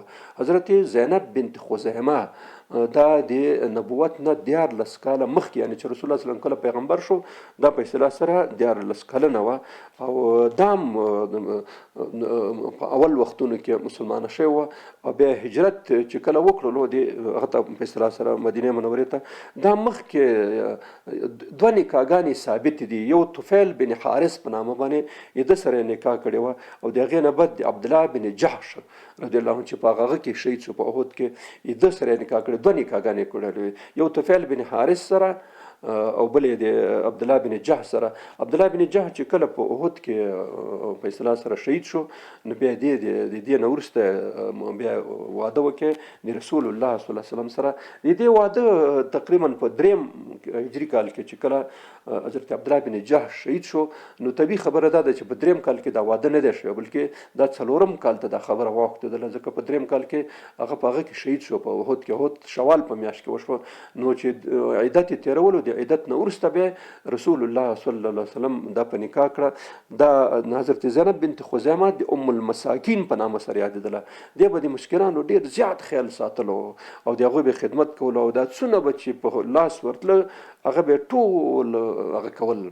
یو ځل رسول الله صلی الله علیه وسلم ته ټول بیبیانې یو ځای وې پوښتنه ترې وکړه چې یا رسول الله په موږ کې به اولین کومه وفات کېږي؟ ویل هغه ټولو داسې ورته رسول الله صلی الله علیه وسلم ورته ویلی دی ټولو ته چې د هر چا لاسونه اوږدوي هغه به وفات کېږي. نو دستي امهاتالمؤمنین شروع راوکړه یو بل لاسونه به اندازه کول ګز کول به نو ټولو کې لاسونه اوږده چې د چا وه هغه حضرت سوده بنت زمعه وه. خو د دې چې رسول الله صلی الله علیه وسلم سره دا نکاح وشوه نو دې نکاح کې 3 روایتونه راغلي. یو روایت راغلی دی 3 میاشتې چې 3 میاشتې دا ژوند دی او بل روایت کې راغلی دی چې دا 5 میاشتې ژوند دی بل کې راغلي 8 میاشتې. په هر صورت کې 8 میاشتې شي نو په همدې عینن کال کې چې نکاح وشوه په همدې عینن کال کې دا وفات شوه. نو وروسته خلک پوه شوه چې دا د لاسونو د اوږدوالي نه مطلب سخاوت دی چې کومه تاسو ډېره زیاته سخي نو همغه ښځه به وفات کړي. نو دې د جاهلیت په زمانه کې او د اسلام په زمانه کې ډېر زیات صدقې او خیراتونه به وکړه ډېر زیات سخی وه نو ځکه د لاس د اوږدوالي هغه شوه. نو اولین بیبي د حضرت هغه نه وروسته د خدیجه کبرا نه وروسته په مدینه کې چې کوم یو وفات شو د رسول الله صلی الله علیه وسلم بیبي هغه حضرت زینب بنت خزیمه ام المساکین په نامه چې مشهوره وه دا وفات شوه. او اولین همدا ښځه وه د رسول الله صلی الله علیه وسلم چې جنت البقیع کې وفات او کوم ځای چې ما درته وښود د جنت البقیع کې ځان ته ځای دی چې 9 قبرونه پکې دي. اولین قبر دی همدې دی چې اولین دی رسول الله صلی الله علیه وسلم په زندګۍ همدا وفات شو. بله بیبي د رسول الله صلی الله علیه وسلم نه ده وفات شوې. 11 بیبیانې لرلې په 11 کې خدیجه رضی الله عنها په مکه کې وفات شوه دا دلته وفات شوه. 9 د رسول الله صلی الله علیه وسلم د هغه وفات په وخت کې دوی ژوندی وي دا 9 بیبیانې دا باقي به نو دلته د ټولو هغوی همدا ده. نو دا د دې زینب ام المساکین رضی الله تعالی عنه لنډې سوانح چې موږ بیان کړو نو درس په دلته بس کو ځکه درس لږ اوږد شو چاره هم نشته چې څه شیان ونه وایو هغې چاره نه کېږي. نو الله پاک دې موږ ته په زړونو کې د امهات المؤمنین ادب او د هغه محبت الله پاک نصیب کړي ځکه دا اهل بیت دي. د اهل بیت سره محبت چې کوم دا واجب دی الله پاک د دوی احترام او د دوی قدر او د دوی درناوی موږ ته نصیب کړي. واخر دعوانا ان الحمد لله رب العالمین.